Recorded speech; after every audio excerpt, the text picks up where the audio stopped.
এক সময় এখানে একটি স্কুল ছিল। এক সময় আমার বাড়ির সামনে একটা দোকান ছিল। এক সময় এখানে একটা বাস স্ট্যান্ড ছিল, অথবা এক সময় এখানে একটা ক্রিকেট স্টেডিয়াম ছিল। আচ্ছা, এই ধরনের বাক্যগুলিকে তোমরা ইংলিশে কিভাবে ট্রান্সলেট করবে? যখন এক সময় কোথাও কিছু ছিল এরকম বোঝাবে, তখন আমরা দেয়ার ইউজ টু বি আ, তারপর কি জিনিস ছিল সেই জিনিসের ইংলিশ নেমটা বসিয়ে দেবো। ফর এক্সাম্পল, এক সময় আমার বাড়ির সামনে একটা দোকান ছিল। There use to be a shop in front of my house. এক সময় এখানে একটা কফি হাউস ছিল। There use to be a coffee house here.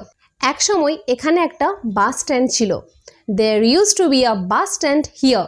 Here কেন বলছি? কারণ এখানে অতীতে ছিল, তাই এখানে আমরা হিয়ার শব্দে প্রয়োগ করেছি। এক সময় এখানে একটা স্কুল ছিল। There use to be a school here. এক সময় এখানে একটা ক্রিকেট স্টেডিয়াম ছিল। এই বাক্যটিকে তোমরা কিভাবে ট্রান্সলেট করবে তাড়াতাড়ি কমেন্টে লিখে জানাও।